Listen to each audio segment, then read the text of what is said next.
Hello, and welcome back to the Long Distance Love Bombs podcast. I'm your host, Dr. Jeremy Goldberg, and my guest today is Zoë Bossiere. Zoë is a writer from Tucson, Arizona.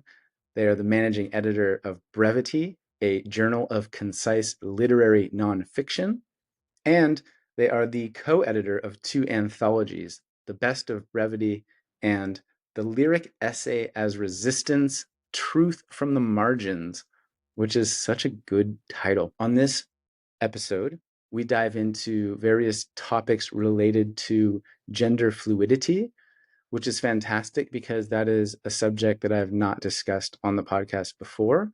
And we also talk about Zoe's experience working through what she calls queer puberty as a transformative teenage time.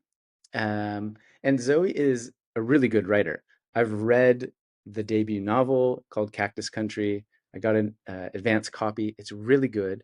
And it is a really powerful, beautiful, open-hearted, tender, fierce memoir about the arc of transformation that Zoe has gone through, from growing up as a trans boy in an Arizona trailer park all the way through to becoming a parent and getting pregnant and becoming somebody that she said was someone that the old version of her would essentially couldn't imagine becoming. And so we talk about transitions. And at some point in the conversation, I tell Zoe, I think this book might save lives. And I genuinely believe that. I think the topic, the subject, the way that she describes it is, I think it's healing. And I think it will offer a lot of support and encouragement and compassion to a lot of people who are navigating the all too often difficult journey of becoming. So, with that said, I hope that you enjoy this conversation with Zoë Bossiere. They are on Twitter, they've got a website, got a book. I've put all of that in the show notes. You can check that out too. But yeah, enjoyed this one. Action. Um, Zoe, I just realized now that I don't know how to say your last name. I was about to introduce you, and I Oh, don't want to say it wrong. How do you say well, I your, can help you out. please? It's a Bossiere. Okay. Zoe Bossiere, welcome to the podcast. Thank you so much for having me. Yeah, and I'm excited to dive in. I know you've got a new book out and we'll talk about that and your past and your future and all the things, but I always start with a simple, profound question. So for those that have no idea who you are and they're listening, they're like, Zoe Bossiere, who's that? How do you describe yourself? Like, who are you? What's your deal? Oh, wow. It's the first question. Okay. So yeah, I'm Zoe Bossiere. I'm a writer, kind of first and foremost, I would say. Um, and I'm still kind of figuring this one out. I wrote a whole book about my identity and who I am, and still like I feel like, the answers are developing. Um, I describe myself as gender fluid, which means that rather than having a fixed gender that I've kind of felt affiliated with my entire life, my gender is shifted over time, often very slowly. So there were long periods where I spent my childhood feeling that I was a boy. And I've had periods where I felt more androgynous, more non binary, and I've had periods where I felt more feminine. So I'm just kind of in between in that way. So yeah, that's something that I feel like is always on the move for me. It's always a moving target. Yeah, and you're a mother of a 2-year-old and Yeah, a on the parent. a parent. Oh, did you describe yourself as a mother? Is that fair? Or Well, is that a also a lot of word that's people, like, go yeah, that's ahead. a How great do you, how did question. you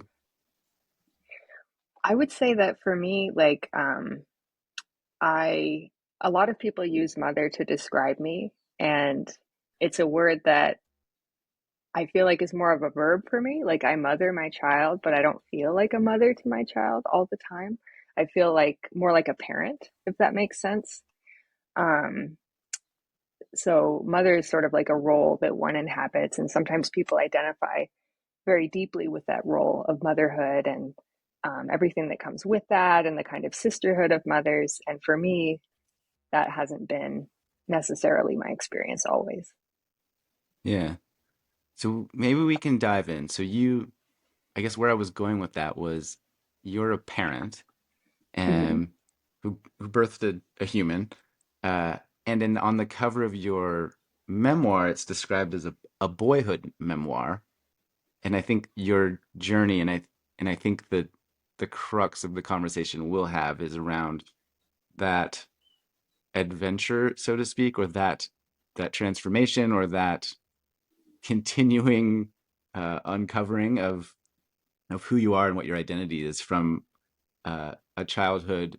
I mean, I'll let you tell the story, but a childhood that was you were sort of living and identifying as a boy, and now you're this parent, and everything in between was this really vivid, beautifully written exploration, I suppose. And I must apologize at the start if I unintentionally step on your toes or my toes by putting my foot in my mouth with the words that I choose to describe you and your life in the world. It is done without malice and the best of intention. So just to get that up front.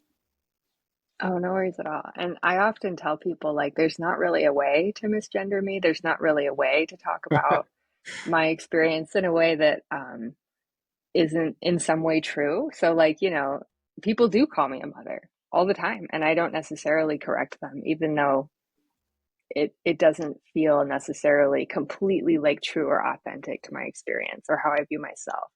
I also know how I present, and I know how um, even my own child probably views me at this point in his life. He's only 2 years old, and everything is either a mama or a daddy. And that's kind of like how he views the world. It's like he's trying to figure out something about gender that's really interesting to me because he'll often like ascribe um, like mama to something that is not necessarily feminine, right? Or people, he might call somebody a daddy who is like a woman, you know? It's just like traits that remind him of like me or my partner.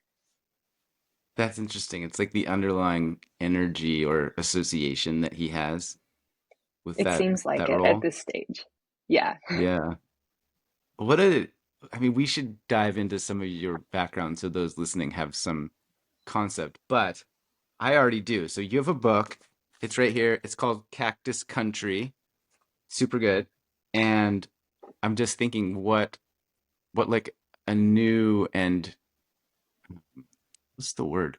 Like what a fascinating thing it must be to raise a human from a blank slate and then watch that human attempt to understand the world and understand identity and gender in themselves and others around them. How has that affected your own sort of personal understanding or acceptance of yourself? Does that make sense? Well, yeah, that's so you're asking about like as a parent how I now kind of conceptualize these ideas. Yeah, and also I guess has has raising your child and witnessing your child's exploration of the world around you, has that affected the way that you see the world or yourself? I would say it has in some ways. I was not able to finish this book until I had my child.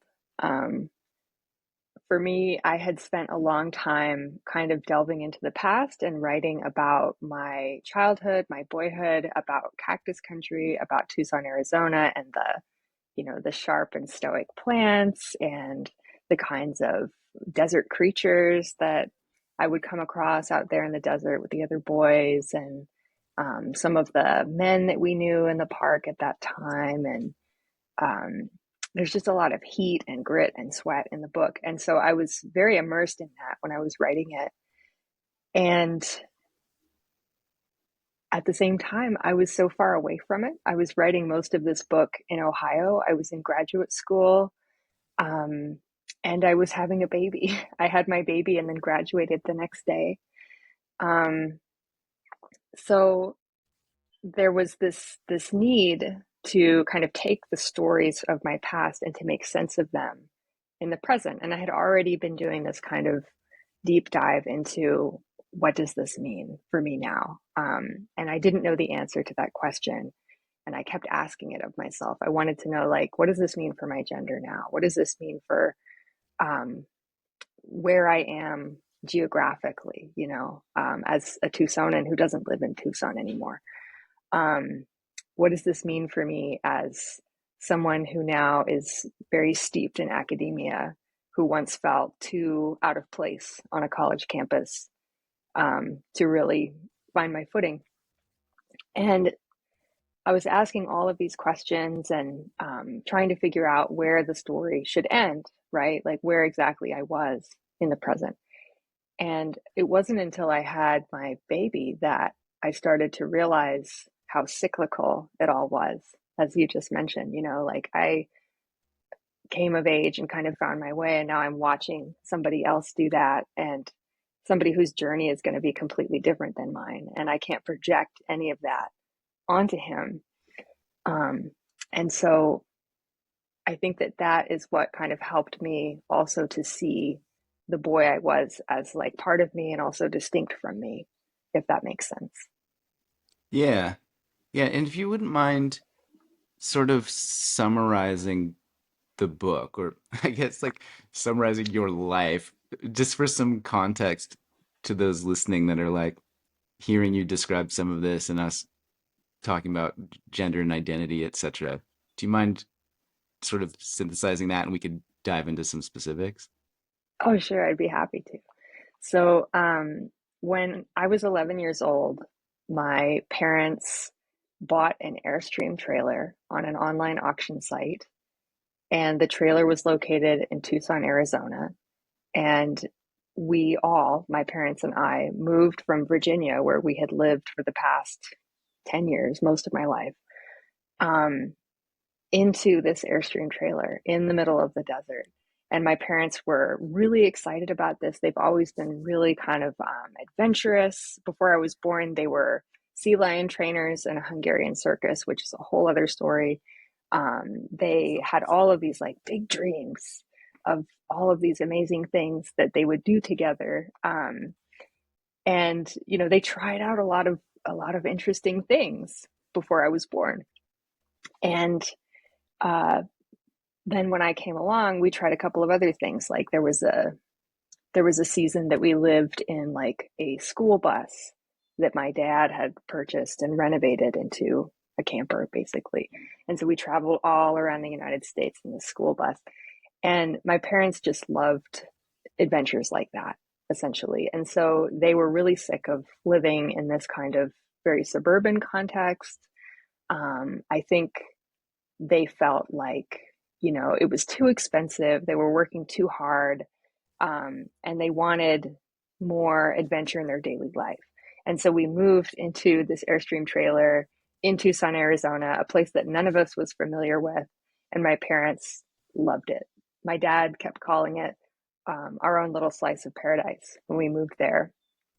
And I was a little bit more, I guess, like I wasn't necessarily excited about the move because we were moving away from everything that I had known up until that point. But my dad really sold it to me as this grand adventure. He's like, when we get out to Arizona, you can be whoever you want to be because nobody will know us there. And so you can, um, try on different identities. And that's true no matter who you are. Like whenever you move to a new place, this is an opportunity to start fresh. But I took him at his word, and I had grown up as this girl who never really felt like a girl. I was just this huge tomboy. I loved everything to do with like the outdoors and playing with boys and getting dirty, and um, just I really wanted to like join the Boy Scouts and stuff like that. So when we moved to Tucson, I asked for a short, like bowl style haircut, and my dad said yes.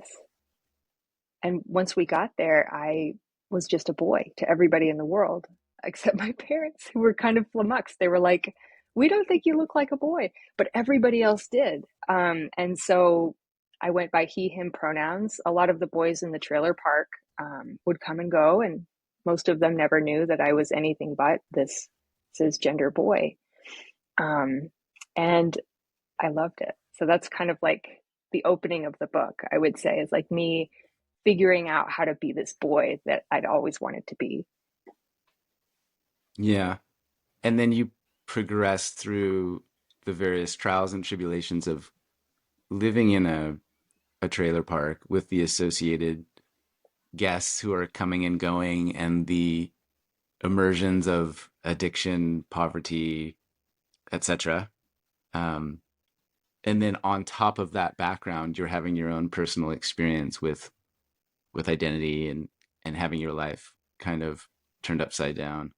I just, for whatever reason, the Fresh Prince theme song jumped into my head just then of like, West Philadelphia born and raised, and then they move out west and it's completely different and they're this gosh, hopefully this makes sense. He's this fish out of water and trying to figure it out, and there's this new suite of circumstances. Does that make sense? Did you think I'd be referencing you as the Fresh Prince of Bel-Air today? No, the Fresh Prince of Tucson. No, I definitely didn't, but Yeah. I'm glad that you did. Yeah. And so to continue back on track, hopefully, and then you're going through puberty, and then you're discovering the dating scene, and you're having your own suite of experiences with that. Do you mind Mhm. sort of continuing the narrative a bit and how that affected you and your parents as well? Yeah, I can talk a little bit about that. So, um, for me, when we got there to Tucson, I was 11, and it was just that real sweet spot before like puberty had really begun, if that makes sense. And so I was able to live as a boy, like very, very much in the way that I wanted to, right? Um, and I was unburdened, I would say, by um, anything that goes along with puberty, right? So like I was very much still like passing as a boy at that point because my voice sounded exactly the same as the other boys, and we were all around the same height, and um, you know, there was really nothing kind of holding me back in that regard. And um, so yeah, the book takes place from age 11 and goes on until age like 21 or 2 or 3, somewhere in there. Um, so as time went on, of course, like I did go through a female puberty, and my body became really strange to me, and I began to have a lot of grief about what I was changing into, because in my mind, like I wanted to be a boy, but nobody gets to be a boy forever. Like not even cis boys get to be boys forever. They grow. And for them, they might grow into a man, but for me, I was really unsure what I was growing into because I didn't feel like a woman and I wasn't growing into a man. And I really was having a lot of trouble finding examples of anybody who had grown up like I did or who felt like I did. I love to read, and I read a lot of really great books during that time in my life, but I was always looking for one that had a character that, was born in one body and who was assigned one gender but felt a different way. And that was just not accessible to me at that time. Um, and so it was a very lonely period, I would say, where I was trying to figure that out and feeling like maybe there's not an answer. Maybe the reason that I can't find characters like me, or other people in my life who feel like I do, is because they don't exist. Um, and of course, that wasn't true, but at the time, I didn't have much of a way of knowing that. But what I did have finally was, when I was about 14, a very like flamboyantly proud gay man named Angel moved into the park with his family, and he really took me under his wing in a lot of ways and kind of introduced me to queer youth culture. And he didn't quite understand what was going on with me. Like he was very insistent that um, like I needed to pick a gender. I needed to be like a man or a woman. I couldn't be both or neither. I needed to pick a sexuality, right? Like he was very much like, if you don't, like you're fence sitting and all of this. So it was definitely a different time. And he was, I think, very much of the era in that way. A lot of other like queer people that I knew at that time kind of felt similarly. But nevertheless, I learned so much from Angel, and I'm so grateful to him for, I guess, being there during that period for me. Yeah, I recall the phrase queer puberty. I think he told you like that you were going through queer puberty. Is that, do I remember that right? Yeah, he did. He Like, had this idea because I just refused to really fit in any of the like boxes that I guess he thought I should fit into. So he was like, "Okay, so you're either going to be a lesbian or you're going to be a trans guy." You know, at the end of queer puberty, like he thought I was still like in the curious stage where I was figuring it out, and I was, but I didn't end up in either of those camps ultimately. yeah. Yet it sounded like he was a wiser, sort of more experienced voice looking at you thinking, oh yeah, this is the part where you go and date women, or oh, this is the part where you go and date men, and you're just, trying to figure it out and move through it all. But I was just thinking about when you were talking about reading all those books and not seeing yourself in any of them. It's that old adage about writing the book that you need to read, I suppose. And also I'm curious if, as you were describing that you didn't find a character that was like you, that there was no character like you that existed. I imagine that must be so challenging as a young person to think like, oh, then I don't exist, or but I do exist, but I'm not reading, I'm not seeing anybody else like me. So where do I fit into the world, and who am I? It seems just like a much more intense level of initiation than I myself had, for example. It's like, oh, I'm just like a white dude. Like it's pretty boring. Like I like women. I'm a white guy. Like, there wasn't the intensity of the I don't know. I don't know where I'm going with that, but that's what came up. Is there any response to any of that rambling garbage I just threw at the wall? It's not garbage. No, it makes total sense to me. Like, um, the nature of the journey is different. Like, I think when any of us are in that stage of life, it's so formative and we're figuring it out, whatever it is, right? I think everybody goes through some stage where they don't really necessarily know who they are. There are aspects of their identity that, they're examining and, saying, where do I fit? Um, Mhm. and, And your there's, parents thought something was wrong with you as well. Sorry to cut you off there, but that seemed like a whole other layer of parental care being coming across as concern. yeah, well, so one thing I'll say about my parents is that I think that they were highly unusual for the period that I grew up in. And not just because they were circus people, like they I think that they truly believed that what I was going through was a phase, that I was just this like tomboy who would basically grow up and be a woman, maybe be gay. Um, but they were never really all that concerned. Like when I wanted to cut my hair, I was very frank with them about, I want to look like a boy. I want people to look at me and think that I'm a boy. Um, and they never really tried to dissuade me from that. I think my dad was like, well, I don't think that they're going to, honey. Like he was trying to like shield me from disappointment if it didn't work, basically. And then he was shocked that it did. And so was my mom. That must be so confusing um, for them to look at the world around and be like, don't any of you people realize that this is a girl? Like, am I crazy, right? Or they were having their own situation.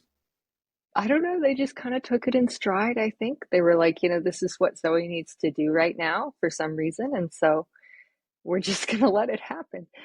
But Mm. but they were never like concerned with that. Like they never suggested to me that I should grow my hair out longer or anything like that. They, my mom was a little bit concerned sometimes with the fact that like around the time that I started to go through puberty, I was very evasive about the shower. Like I didn't want to take a shower. I didn't want to brush my teeth. I didn't want to care for myself because I really didn't want to think about what was going on with my body at that time, which was changing. Um, and so I think she was concerned at that time that I wasn't getting what I needed, or I wasn't, you know, maybe that I was struggling in some way, but I think that she didn't quite understand why that might be or like what approach to take with it. So I would say that my parents definitely did their best with what they had and what they knew. Yeah. And what a blessing. So I imagine if you were in your circumstance with parents that were harsher, less loving, less accepting, your life, I mean, you wouldn't be sitting here now, very likely, as a successful author. It could have taken a really, really dark turn. Um, I'm Yeah. curious though. So you referenced like not wanting to accept what was happening in your body, etc. And I'm curious if this might be too personal, and you can completely avoid this and say I don't want to answer this. But um, you're a mother, or sorry, you're a parent who raised a human in their body, in a body that underwent drastic changes over 9 months and changed indefinitely. Like, how has that? Like, how has your acceptance of your body or your relationship to your body shifted since that period during puberty? Oh, wow. Yeah. So this is such a great question. And I hope it's okay if I talk a little bit about like the pregnancy and about, Oh, you so can none of talk that about is whatever you want. Yeah, you're all good. sure. Yeah, So none of this is in Cactus Country, of course. Like, I didn't become pregnant until my late right. 20s. And um, This will be the so none of sequel, this is in the maybe. book. Maybe, yeah, I think My it's next worth book. writing about, honestly, because Yeah.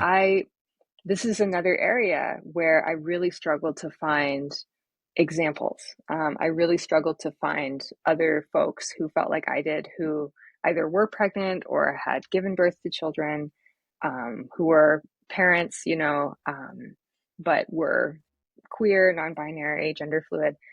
There is a fantastic book by Chris Malcolm Belk called The Natural Mother of the Child, which is about him giving birth to his son, and just about like the dynamics there and how strange it was for him to have to like fill out all of these documents that had like the natural mother of the child written on them, referring to him. Um, so that was an incredible book to read during that time. But yeah, I was definitely excited to have a child. I was ready to become pregnant. Um, I took all the prenatal vitamins and all that stuff, and I was kind of ready for whatever was coming my way. I think I just steeled myself, and I knew like your body's going to change. You know that it's going to change, and so I read as much as I could about what that might entail, what might go wrong, and what might go right. And one thing that was really helpful was I was pregnant during the pandemic. And that meant that basically nobody saw me be pregnant. Like And an introvert I, dream.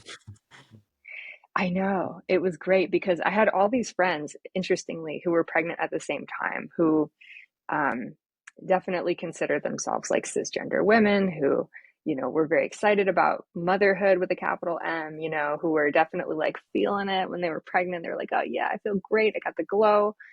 And I remember I have a friend who was telling me that she was out walking with her husband, and she was probably like 8 months pregnant at that point. And a stranger like called out to her like, looking good, mama. And she like relayed that to me with excitement and was just telling me like, it made me feel so good. It made me feel so, like I was feeling myself. I was like, yeah, I'm pregnant and I look good and I feel good. But for me, if somebody had done that, I would have probably shrunk down and just been like, oh no, like I don't want this attention. I didn't want people to comment on my body or to ask questions, or to like try and touch me. That's a thing that happens a lot when Mm. you're pregnant, is people kind of reach out and, stroke your stomach or, um, just come closer. I don't know what it is that invites that, but um, I got to avoid a lot of that, I think, because it was a very private pregnancy in that way. So much so that none of my like peers in my graduate program even knew I was pregnant until like the last minute because they hadn't seen me in so long. We'd all been like teaching remotely and, you know, hadn't been socializing very much.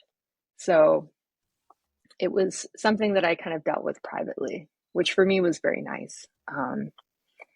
And I also managed to find like a really supportive OB who had worked with trans people previously on birth and delivery. And she was recommended by a LGBT advocacy group in Ohio.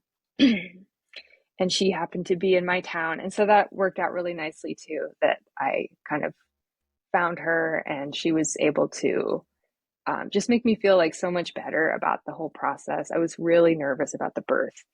And I had this very Mm. specific plan in mind, and we were able to do it that way. And it happened, and it was beautiful. And,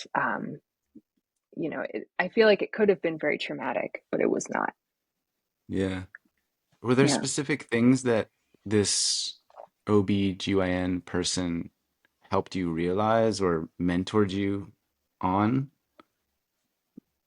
that made a big difference for you? Well, I think it was just that she was open to who I was, right? And so when I met her, I just explained, I said, well, I have been looking for an OB who has worked with trans people in the past. And I was told by this advocacy group that, you have done amazing work. And um, so it was wonderful because she was able to hear all of my concerns and to be realistic because, if you're pregnant, a lot of things can happen and it's not always going to go the way that you want it to.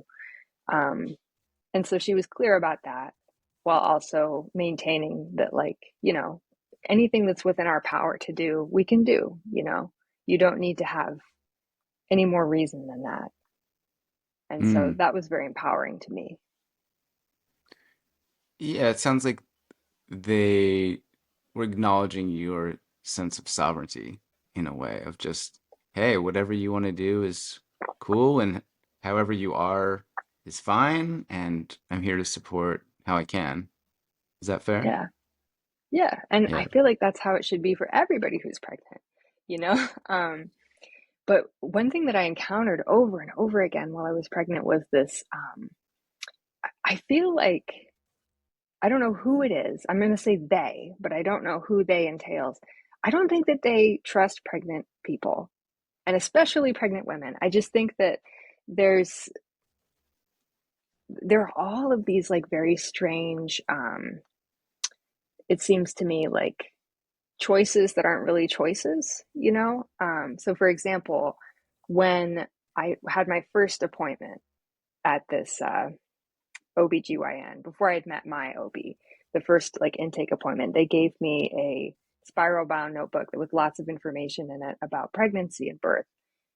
And this notebook to me seemed like it was really pushing breastfeeding to the point where they were making some claims that I found kind of outrageous, like that breastfeeding contributes to higher IQ. And I was like, okay, well, are there no other factors there? Because I know that like people who are more likely to breastfeed tend to be like higher income, they tend to have more like maternal leave, they tend to just, have more money and time, essentially, to make sure that their child breastfeeds to age, whatever the recommendation is, 12 months, 18 months, 2 years. And yet, like, this notebook didn't say anything about that. And there were lots of things like that during pregnancy that I just remember feeling like really, like there's no other way to do this, right? Or like, so for people who can't breastfeed, right, there's lots of reasons why that can't happen. Maybe the baby doesn't latch properly, maybe you don't produce enough milk, maybe you're not comfortable with it. Like, there's just lots of factors like that. And yet this and lots of other information that I encountered seemed to treat it like, well, if you don't do this, then you're a bad mother, you're a bad parent, or your baby will suffer and you're selfish. And that was pretty hard. And I think that was even harder for me than any of the like potential like misgendering stuff that happened, in reading this information that assumed like that a woman was reading it, or encountering doctors and so forth that assumed that I had this, very rosy, like glow, or whatever about pregnancy when I just didn't. Um, that was the hardest thing for me, is just reckoning with that and reckoning with what that means, that all of this kind of not misinformation, but definitely like manipulative information that was like being given to me by, um, somebody who was my healthcare provider, somebody who was supposed to be like a neutral party in this and let me make my own decisions about these things. Yeah. Yeah, it sounds like you are describing this process of bumping up against like widely accepted social and cultural norms.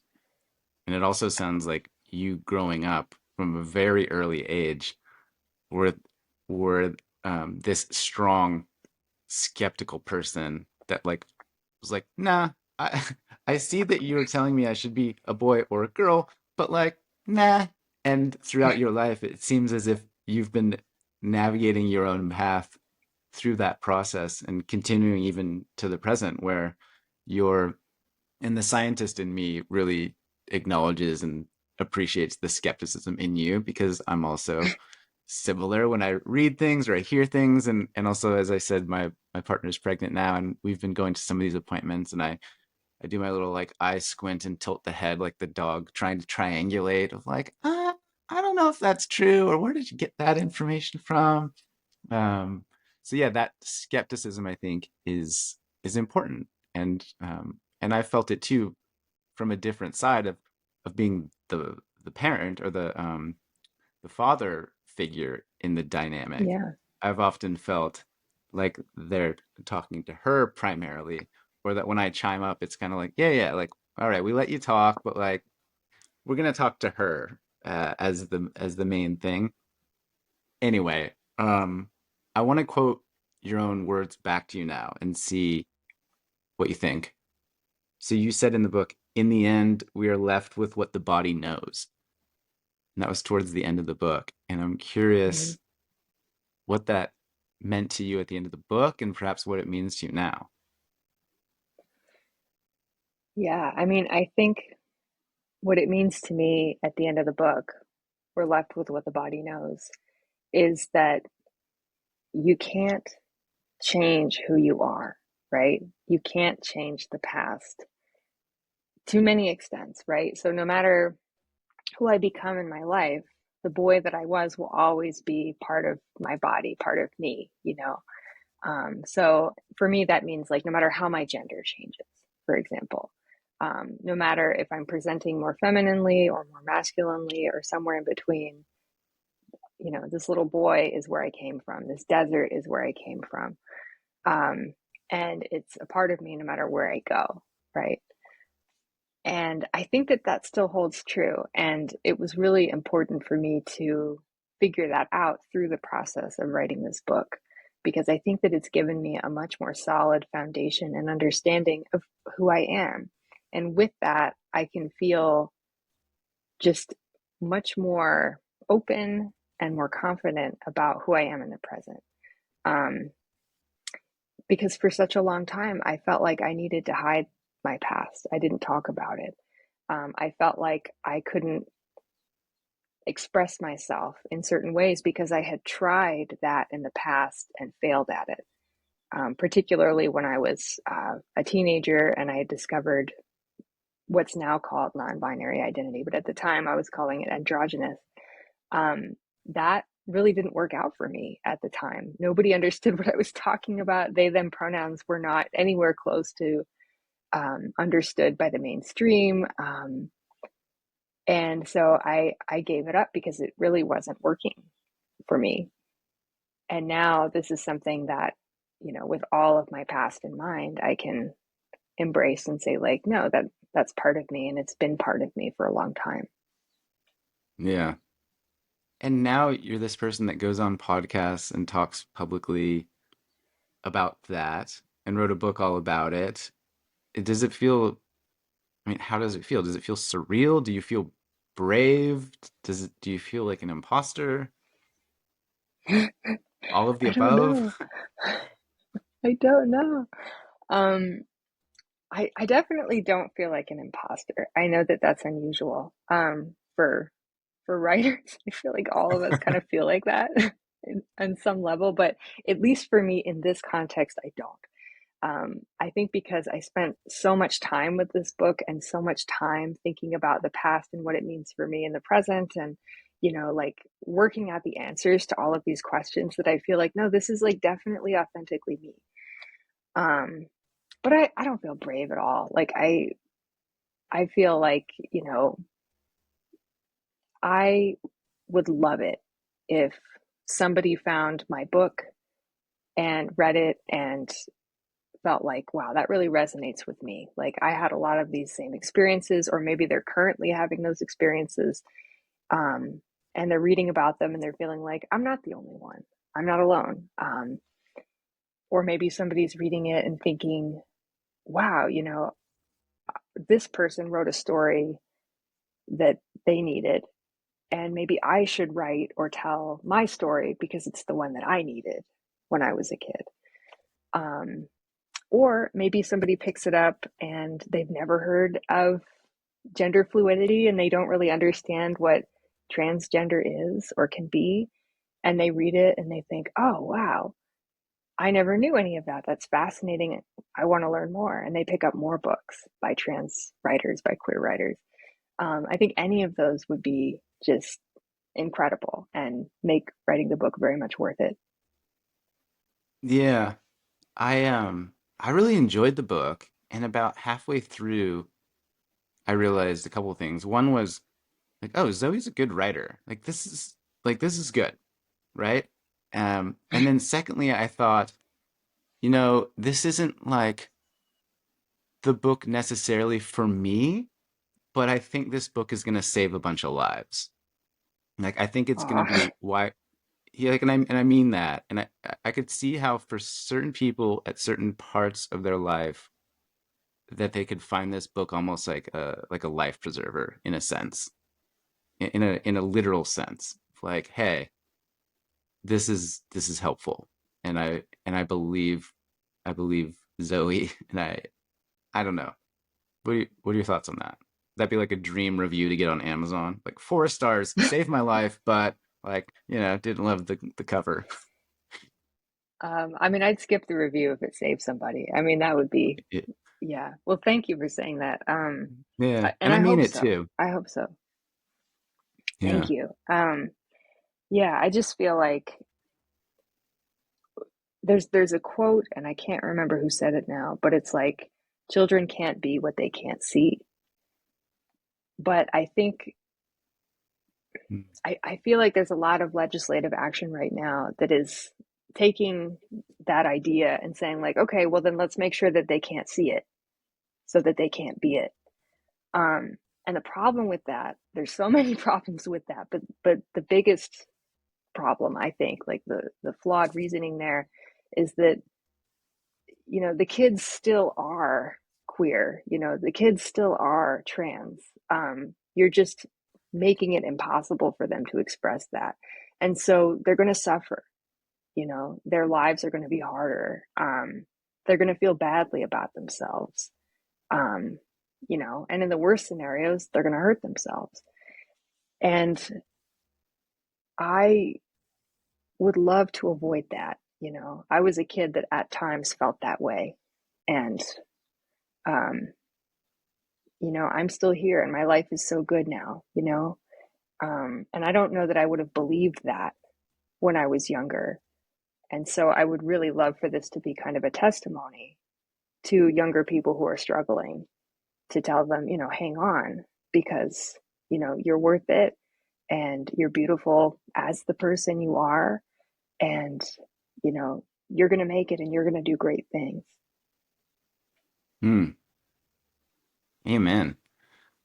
I think that's one reason I love talking to people like you on the podcast, because if we had my time machine in the corner here and I was like, "Hey, Zoe, jump in. We're gonna go back to the trailer park, when you were 14, 16, and I'm gonna tell this young person, hey, don't worry. Like, you're gonna grow up, you're gonna be this renowned author, you're gonna be successful, you're gonna have a family, you're not even gonna believe how good your life is." I imagine that that little person, that youngster would be like, I don't understand. That's impossible, right? Like, I can't even fathom that. And yet, impossible things continue to unfold every day for people just like us and those listening. So I think it's an Yeah. important thing to stand up and say, like you're doing, hey, like, it happened. I don't know how it happened. I didn't think it was going to happen, but it did. And if it happened for me, perhaps it can happen for you too. Did I Yeah. summarize that succinctly?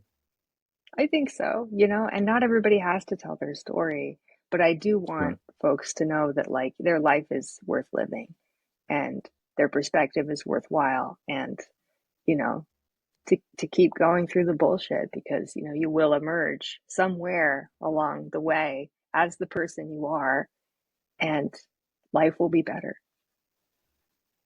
Yeah. Yeah. So it's such a good place to finish a podcast, but there's part of me that feels like I could talk to you for like another hour or five.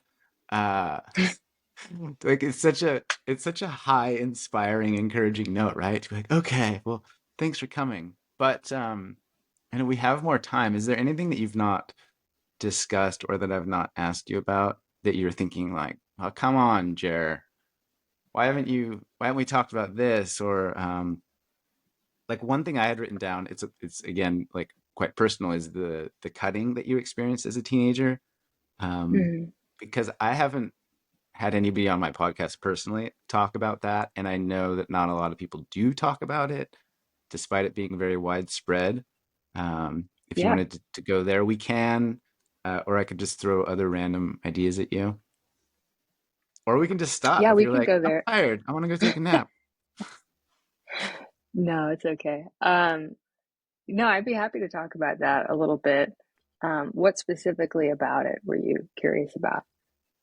So I know that in the book you talked about it, but you didn't like really dive deeply into it. It almost felt a little Mm. bit like an aside of, oh, I had this really traumatic thing happen with this person in my life, this person I was dating and confused about. And so I started cutting my arms. And then it kind of like moved on. And I was like, whoa, hang on. Uh, I would have loved to have just seen a little bit more personally of, why was that happening? How did you stop doing that? Where did you get that idea? What did it Yeah, do for sure. you? Well, for me, I think that the seeds for that were in the kind of beginnings of puberty. So for me, I talked a little bit earlier to you about how I didn't want to take care of myself.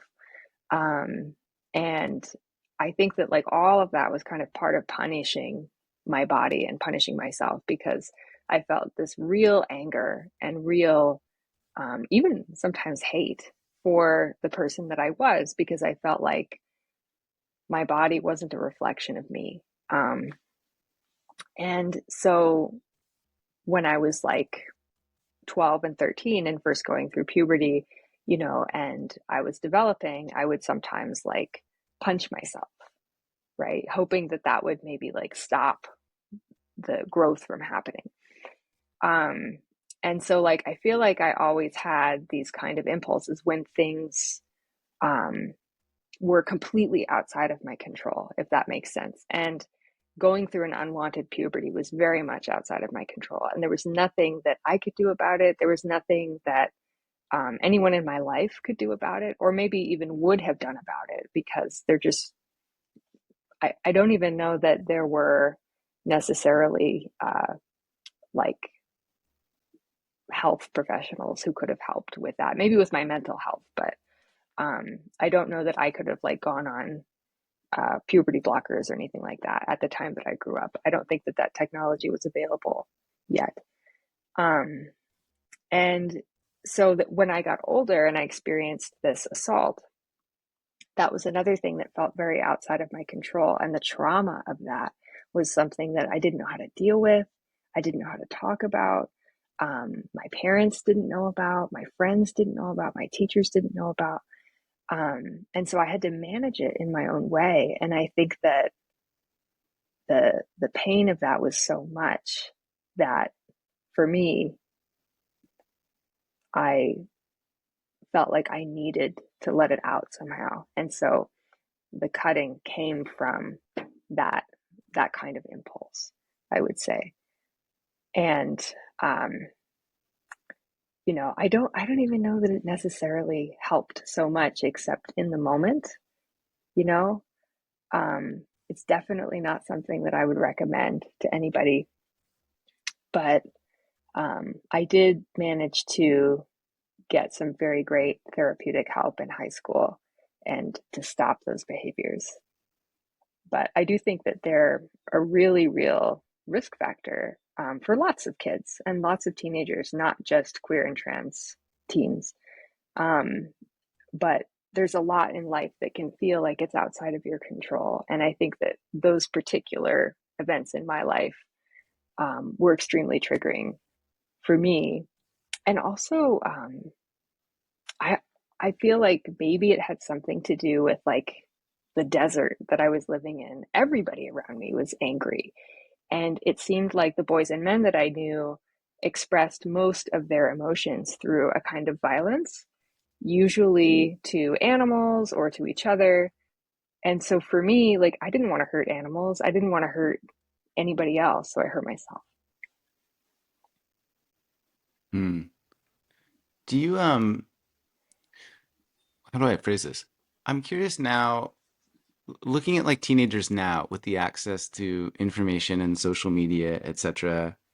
And it seems as if there's, admittedly, I'm not an expert in this, but there are drugs and surgeries and options now that I think perhaps weren't available to you when you were growing up, however many years ago that was.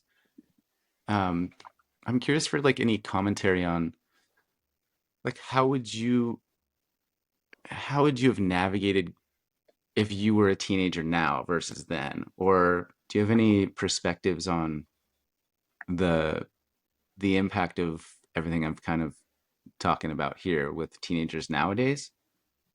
I don't think that was very Yeah, I mean, clear the way I've said that, but so I think what you're asking is if those things had been available to me as a teenager, what would I have done? Or what do I think that now these things are available? yeah, and like would it have made your life easier or more complicated?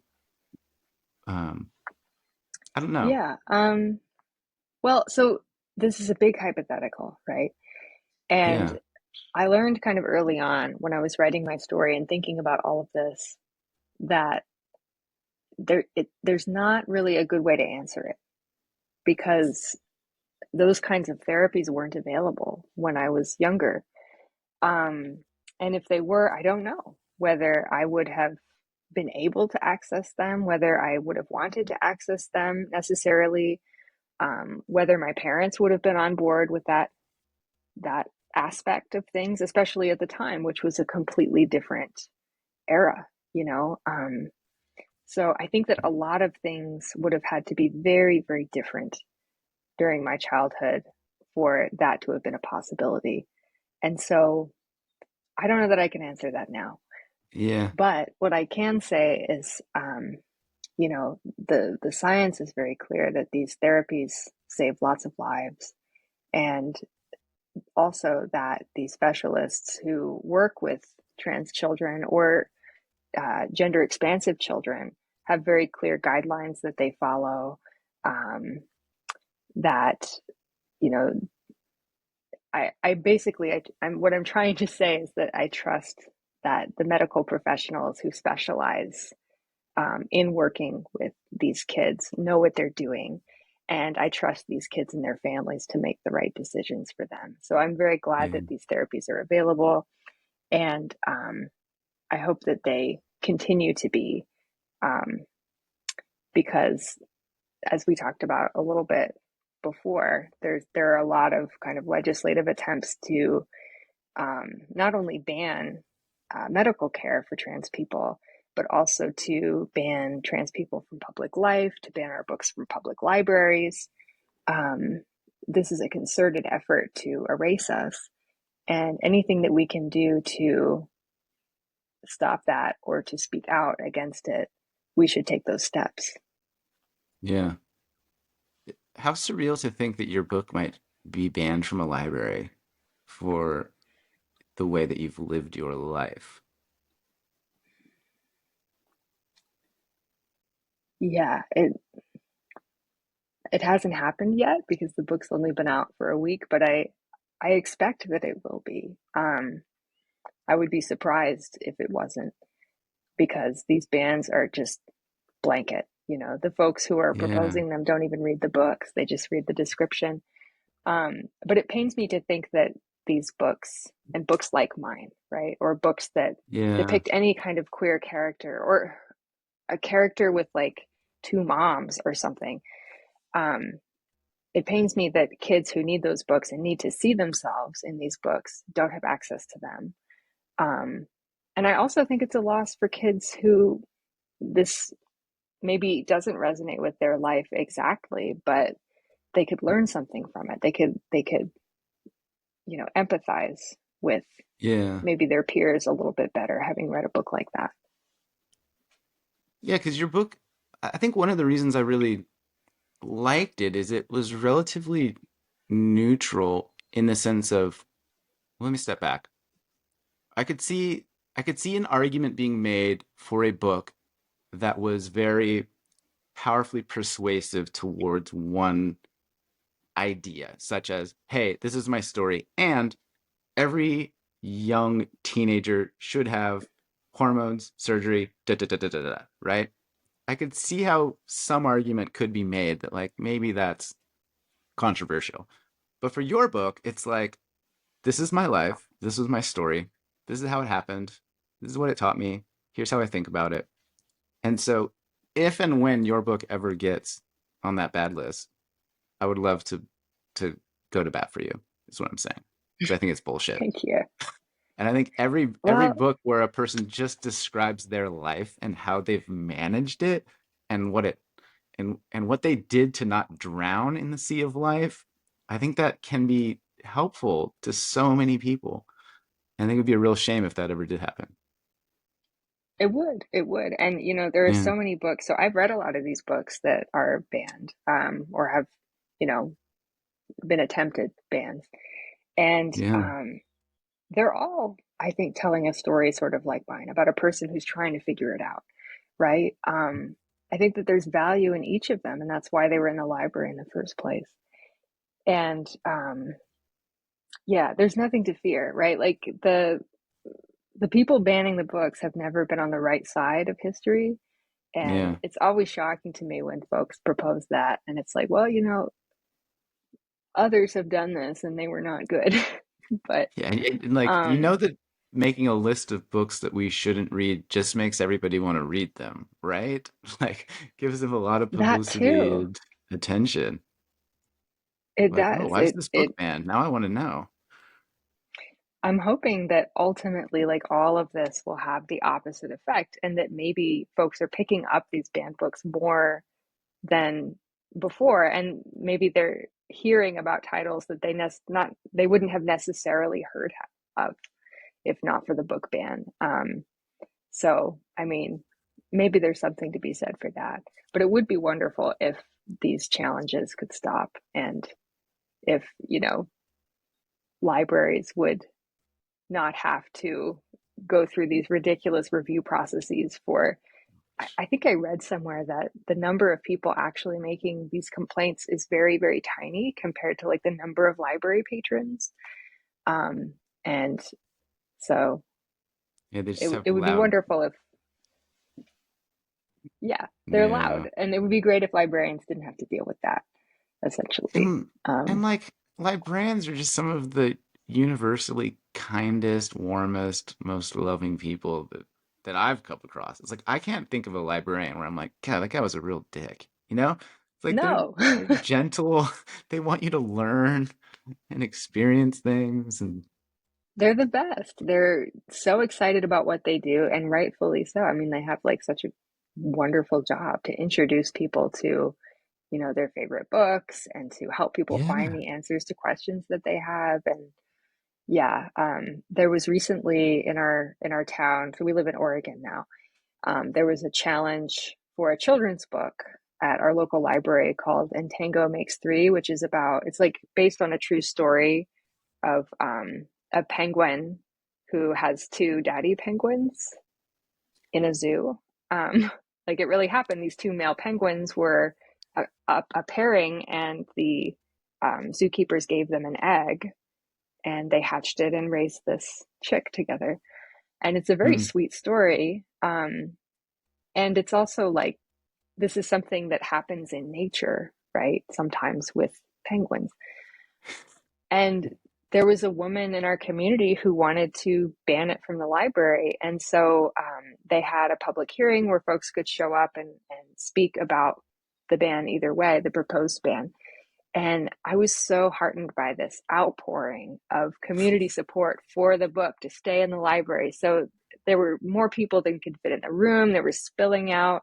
The lady who'd proposed the Mm. ban left early. She was like, okay, I can see this is not going to go my way.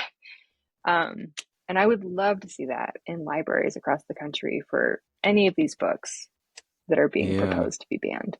Yeah. Yeah.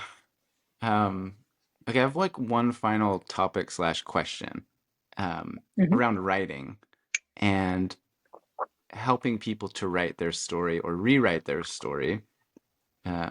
You had this powerful quote, which was, "The more I wrote, the more I remembered. The more I remembered, the more I returned to myself." And I'm curious, when you work with individuals, like how do you help people to write their story, accept their story, embody main character energy, however you want to describe that? Um, what do you Yeah, when think? I'm teaching. Yeah.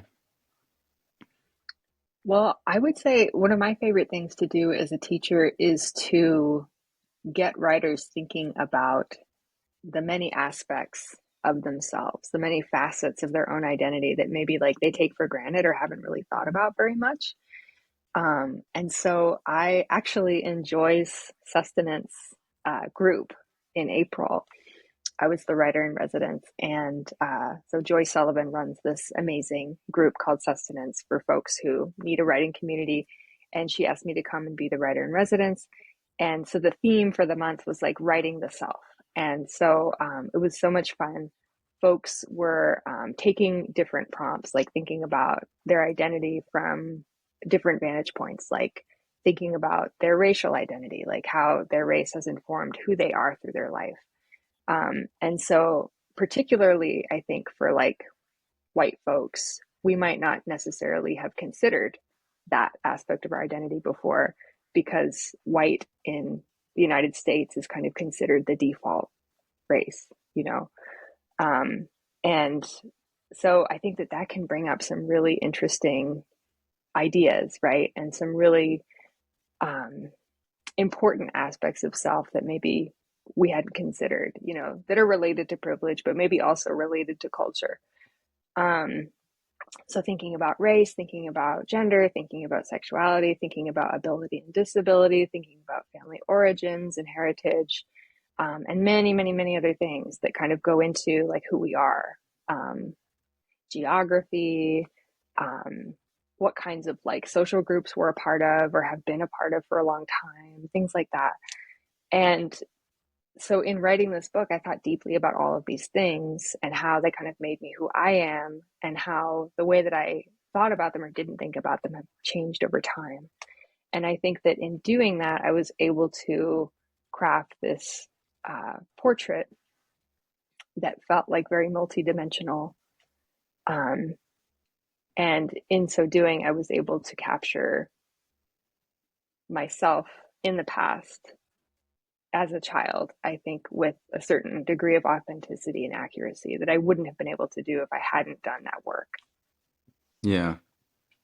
And then trying to pull this full circle as a professional podcaster, the first question that I asked you today was like, who are you?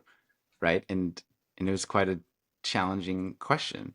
Um, Yeah, there's so many parts and so many pieces, and you said it's perpetually evolving, and you know, who am I right now? And I don't fully know, right? So I yeah, think letting people have permission or reminding them that like, yeah, we're all a work in progress and it's it's how it's supposed to be, is a nice refreshing exactly. take. Yeah. I think so. Yeah, it's constantly evolving. And I think that the best thing that anybody can do is to embrace that, embrace who they are, and also to understand that who they are is likely going to change as Yeah. time goes on. Yeah. Hmm. Okay. Um, Zoe, thank you for being here. Thanks for writing a great book. Thanks for sharing your heart and your life with the world. Any final words of wisdom or thoughts that we haven't hit yet? This has Or are you been such a feeling great conversation. Um, you I feel really good feeling about it. Thank okay? you. Oh, Okay. yeah. Thank you for asking these very thoughtful questions, and for giving me time to speak, and, for inviting me to share this space with you today. Yeah, you're so welcome. And I know you've got the book, and I presume you have a website or a social media account. Like, are there other ways for people to come and find you and be in your world? Oh, definitely. Yeah. So my website is just my name, zoebossiere.com. I'm on Twitter for better or for worse. Also Zoë Bossiere.